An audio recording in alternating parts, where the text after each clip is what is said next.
మీ business ఏదైనా మీ ఊర్లో promotion చేయాలంటే అది సుమన్ టీవీతోనే సాధ్యం. ఇప్పుడే సంప్రదించండి. శ్రీ కళ్యాణ గుణావహం రిపుహరం దుస్వప్న దోషాపహం గంగా స్నాన విశేష పుణ్య ఫలదం గోదాన తుల్యం రుణాం ఆయుర్వృద్ధితముత్తమం శుభకరం సంతాన సంపత్ప్రదం నానా కర్మసు సాధనం సముచితం పంచాంగమాకర్ణ్యతాం. తిథి వార నక్షత్ర యోగ కరణములచే నింపబడినటువంటి పంచాంగము, షడ్రసోపేతమైన ఉగాది పచ్చడి తీసుకొని ప్రతి గ్రామములోని ప్రధాన దేవాలయమునందు ఆస్తిక భక్త జన సమూహమున ఈ పంచాంగ శ్రవణం చేయుట పరిపాటి. మానవుడు చేసిన కర్మలన్నింటినీ కూడా పుణ్యము పాపములను నిర్ణయించేది ఉగాది నాడు వాళ్ళు విన్నటువంటి పంచాంగ శ్రవణం. ఈ పంచాంగ శ్రవణము ఆ గ్రామ పురోహితుల ఆ ఊరి పెద్దల ఎదుట, ఊరి భక్తజనుల ఎదుట ఆ పంచాంగం చెప్పడం ఆనవాయితీ. ఈ పంచాంగం వింటే ఏం ఫలితం వస్తుందయ్యా అంటే కళ్యాణ గుణావహం, మనకు అన్ని శుభాలనిచ్చేటటువంటిది. రిపుహరం, మానవులో ఉన్నటువంటి అంతఃశత్రువులైన కామ క్రోధ మోహ లోభ మద మాత్సర్యాల చేత ఆ శత్రువులను జయించేటటువంటిది. మానవుడికి వచ్చే దుస్వప్నాలను హరించేటిది. గంగా స్నానం చేస్తే ఎంత పుణ్యం అయితే వస్తుందో ఆ గంగా స్నాన పుణ్యాన్ని ఈ పంచాంగ శ్రవణం ద్వారా, గోదాన తుల్యం రుణం, గోదానం చేస్తే వచ్చేటటువంటి ఫలము, ఆయుష్ను పెంచేటిది, ఎప్పుడు కూడా మన సంతానానికి శుభాలను ఇచ్చేటటువంటిది. ఏ పని చేసినా కూడా ఆ పనిలో ఫలితాన్ని, ఆనందాన్ని వచ్చేటటువంటి ఫలితాలు ఏవైతే ఉంటాయో ఇవన్నిటినీ కూడా ఉగాది నాడు దేవాలయంలో ఉన్నటువంటి పంచాంగ శ్రవణం ద్వారా దొరుకుతుందని పండితుల ఉవాచ. ఈ సంవత్సరం విశ్వావసునామ సంవత్సరం. సంవత్సరంలో పోయిన క్రోధి తరువాత రేపు వచ్చే దాని గురించి పంచాంగంలో 2 భాగాలు ఉంటాయి, చాంద్రమానము, సౌరమానం అని. చాంద్రమానం అంటే పంచాంగానికి సంబంధించిన రైతులకు, ముఖ్యంగా పంచాంగం ఎవరికి కావాలంటే ఓన్లీ రైతులకే కావాలి. రైతుల కోసమే పంచాంగం. వాళ్ళు ఎప్పుడు ఏ తిథిలో ఏది పెట్టుకోవాలి, ఎట్లాంటి పంటలు పండించుకోవాలి, శుభకార్యాలు చేసుకుంటే వాళ్లకు తిథివార నక్షత్రాల ద్వారా చేస్తుంటాం కనుక చాంద్రమానం తీసుకుంటాం. ఈ సంవత్సరము 351 రోజుల పంచాంగం వచ్చింది. 350 రోజులు మాత్రమే ఉంటాయి. కానీ మన క్యాలెండర్ ప్రకారం, ఇంగ్లీష్ క్యాలెండర్ ప్రకారము 365 రోజులు 4 గంటలు ఉంటుంది. 365 భావం. దాన్ని సౌరమానం అంటాం. అది దృక్ సిద్ధాంతం. ఈ సౌరమానాన్ని నిర్ణయించేది ప్రతి నెలకు కూడా సూర్యుడు సంక్రమణ చేస్తుంటాడు. మేష సంక్రమణం, వృషభం, మిథునం, ఈ విధంగా చివరికి అన్నిటికీ సంక్రమణ చేసుకుంటూ వస్తుంటాడు. ఇది ఏప్రిల్ 14 నాడే వస్తుంటుంది కార్తీక. ఇది మారదు. ఉగాది మారినా, దీపావళి మారినా, దసరా మారినా, ఏది మారినా కూడా ప్రతి సంవత్సరము ఎప్పుడు కూడా కార్తీక జనవరి 14 ఒక రోజు అటు ఇటు మారుతుంటది. మేషరాశిలోకి ఒకవేళ సూర్యుడు ప్రవేశిస్తే దాన్ని మేష సంక్రమణ అంటాం. అది ఏప్రిల్ 14 నాడొస్తుంది. దాన్ని మనము అశ్విని కార్తె అంటాం. ఈ కార్తెలన్నింటినీ కూడా మనకుండే 27 కార్తుల్లో అశ్విని కార్తె నుంచి మొదలుకొని రేవతి కార్తీ వరకు ప్రతి 13 రోజులు, 13.5 రోజులకు ప్రతి వస్తుంటాయి. ఇవన్నీ కూడా సౌరమానం. ఈరోజు ఈ పంచాంగము ఆదివారం నాడు వచ్చింది. ఆదివారం నాడు ఉగాది వచ్చింది కనుక ఆదివారానికి సూర్యుడు అధిపతి, ఆ సూర్యుడే రాజు. ఆ సూర్యుని యొక్క రాజు కనుక అతనికి ఉండే టీం, అతని యొక్క మంత్రివర్గ టీం అందరూ కూడా ఆ నవనాయక సహా ఆదివారము ఉగాది కనుక ఆనాడు అధిపతి సూర్యుడు, చంద్రుడు మంత్రి, సేనాధిపతి రవి, అటువంటి వాడు గురువు, ధాన్యాధిపతి పంటలు పండిన తర్వాత వచ్చి తెచ్చుకునేటటువంటి ధాన్యాధిపతి కుజుడు, అర్ఘ్యాధిపతి మేఘాధిపతి, వర్షం ఇచ్చేది రవే పైనుంచి, మేఘాల నుంచి మళ్ళీ తీసుకునేదే రవి. వర్షం ఇస్తున్నాడు, వర్షం తీసుకున్నాడు కనుక అర్ఘ్యాధిపతి మేఘాధిపతి 2 కూడా రవి. రసాధిపతి శని, రసానికి సంబంధించిన వస్తువులు, వెండి తగరము బంగారం లాంటి వస్తువులు, ముళ్ళు లాంటి గోధుమ లాంటి వస్తువులను తయారు చేసి దానికి అధిపతి శని. నీరసాధిపతి బుధుడు, మన తగరం గాని బంగారం గాని రసావన్నీ పాదరసం లాంటి రస వస్తువులకన్నిటి కూడా, అగరొత్తులు లాంటి వాటికి కూడా సంబంధించినటువంటి అధిపతి బుధుడు. తర్వాత ప్రతి సంవత్సరం కూడా పశుపాలకుడు, స్థాన సంరక్షకుడు. మనం పశువుల దొడ్డిని నిర్మించుకున్న తర్వాత అందులో పశువులు ఉంటాయి. ఆ పశువులను కాపలాకు ఒక కాపలాదారును పెడుతుంటాం. ఈసారి పశుపాలకుడు యమధర్మరాజు, స్థాన సంరక్షకుడు కూడా యమధర్మరాజే. కనుక రెండు అతనే కనుక ఆ పశువులకు సంబంధించి ఈసారి పశువులకు చాలా ఇబ్బందుల పాలవుతాయి. దాని ద్వారా పాల ఉత్పత్తి తగ్గుతుంది. పాల ఉత్పత్తి తగ్గుతుంది కనుక పాలకు సంబంధించిన ప్రొడక్ట్స్ అన్నిటిని కూడా రేట్లు పెరుగుతాయి. పాల రేట్లు కూడా మనకి ఈసారి పెరుగుతుంటాయి. పాలకు సంబంధించిన ప్రతి పదార్థం యొక్క రేటు కూడా పెరుగుతుంటది. తర్వాత 1 తూము వర్షము 2 తూముల గాలి 8 వీసముల పంట. మనకు ఉండేది మొత్తం 20 తూములు ఉంటాయి. మన పాత లెక్క ప్రకారం 20 తూములు. 20 తూములు అయితే ఒక పుట్టెడని మన లెక్క. అందులో 1 తూము వర్షం, 2 తూముల గాలి. ఎప్పుడైనా కానీ గాలి తక్కువ ఉండి వర్షం ఉంటే కరెక్ట్గా ఉండి రివర్స్ లో ఉన్నది. ఆ పడే 1 తూము వర్షం కూడా ఈ 2 తూముల గాలికి మనకు వెళ్ళిపోతా ఉంటుంది అన్నట్టు. తర్వాత 8 వీసముల పంట. వీసం అంటే అర్ధన కాని అన్ని పోతుంటే చాలా వందలో చిన్నగా 4వ వంతు 4 పైసల మందం పంట అన్నట్టు. ఈసారి 4 పైసల మందం పంట వస్తేనే మనకు భరించలేకుండా ఉంటుంది. వీసమెత్తు పంట అంటే చాలా ఎక్కువ. అట్లాంటిది 7 వీసాల పంట వచ్చింది మనకు. కనుక ఈసారి పంటలు కూడా బాగానే ఉండే అవకాశం ఉంటుంది. తర్వాత ఇతనికి ఈ నాయకులతో పాటు ఓ సబ్ కమిటీ ఉంటుంది, ఉపనాయకులని.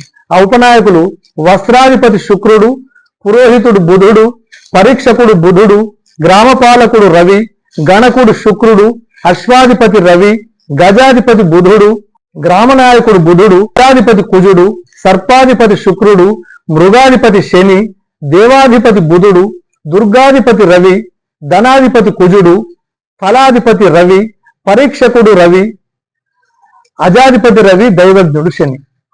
తర్వాత ఈ వర్షం గురించి నిర్ణయించేది ప్రతి సంవత్సరం కూడా ఆకాశంలో మొత్తం కూడా పైన ఒక వ్యక్తి వస్తుంటాడు. ఒకసారి బ్రాహ్మణుడు వస్తుంటాడు, ఒకసారి వైశ్యుడు వస్తుంటాడు, ఒకసారి క్షత్రియుడు వస్తుంటాడు, ఒకసారి బాలకుడు వస్తుంటాడు, ఒకసారి వృద్ధుడు వస్తుంటాడు. ఈసారి 60 యోజన విస్తీర్ణం 100 యోజనమున్నతం ఆఢకస్య ప్రమాణంతో దేవమానేన గణ్యతే. నవభాగా సముద్రేషు పర్వతేషు సప్తమ దో భాగో భూమి పర్జన్య పంచవర్షిద. అంటే 10 యోజనముల వెడల్పు 100 యోజనముల ఎత్తుగల ఒక పాత్ర తీసుకొని బ్రాహ్మణుని యొక్క హస్తమందు ఉండటం వలన భూమి యందు 2 భాగాలు, పర్వతమందు 9 భాగాలు, సముద్రమందు 9 భాగాలు వర్షిస్తుంది. సముద్రమందు వర్షించిన భాగాలు సముద్రానికే ఉంటాయి. పర్వతాల మీద పడేటటువంటి వర్షమంతా కూడా మళ్ళీ వచ్చి సముద్రంలో కలుస్తుంటది. ఆ సముద్రంలో కలిసే ప్రాంతంలో ఆ నీళ్లు కూడా నదుల ద్వారా మనకు వస్తుంటాయి. తర్వాత భూమి పైన 2 భాగాలు పడుతుంటాయి. మొత్తానికి అన్ని కూడా వచ్చేసి ఆహార ధాన్యాలు కొరతలుంటాయి, పెరుగుతుంటాయి. ధాన్యాలు వస్తుంటాయి, ధాన్యాలు తరుగుతూ ఉంటాయి. విశ్వావసు నామ సంవత్సరం యొక్క ఫలితం ఈ విధంగా ఉంది.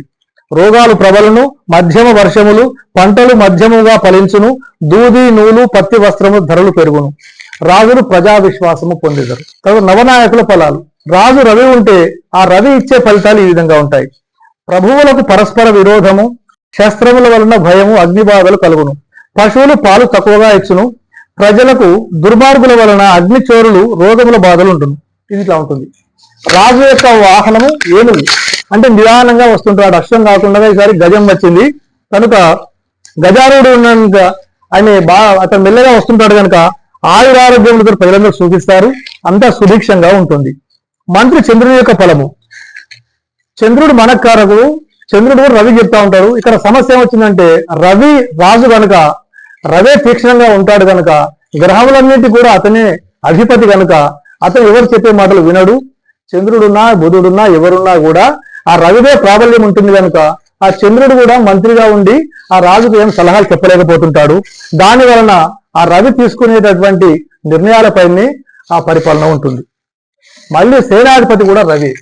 ఈ సేనాధిపతి రవే రాజు రవి అంటే రాజు కనుక ఆదేశిస్తే సైన్యాధిపతి యుద్ధం చేయాలి.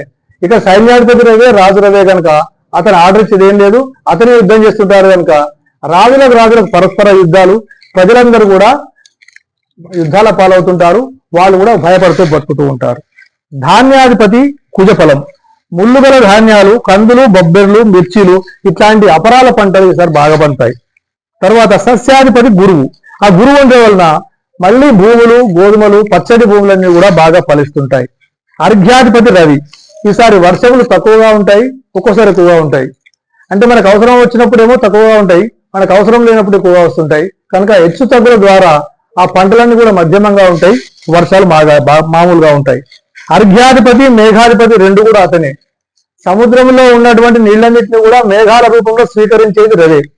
మేఘాల్లో వచ్చినటువంటి నీళ్ళన్నింటినీ కూడా మళ్ళీ అర్ఘ్యంగా మళ్ళీ కిందికి ఇచ్చేది కూడా రవే. కనుక ఆ చక్ర భ్రమణంలో రవే అధిపతి కనుక అవి మిశ్రమ ఫలితాలు ఉంటాయి. పశుపాలు కూడా యమధర్మరాజే కనుక ఈసారి పశువులను కాపాడేది అతనే, సంరక్షించే అతనే కనుక అది కృష్ణుని చేతుల్లో బలరాముని చేతుల్లో ఉంటే సుభిక్షంగా ఉంటుంది పాలు. కానీ యమధర్మరాజు చేతిలో ఈసారి ఉన్నది కనుక ఆ పాల యొక్క ఉత్పత్తులు, ఆ పాల యొక్క ప్రభావము, పాడి పంటలు, పశువుల సంపద కూడా బాగా తగ్గుతుంది. తర్వాత మనకుండే కందాయ ఫలాలు 12 రాసుల వారికి ఈ 12 నెలలను 3 భాగాలు చేస్తారు. చైత్రం, వైశాఖం, జ్యేష్టం, ఆషాఢం 4 నెలలు కలిపి ఒక భాగం.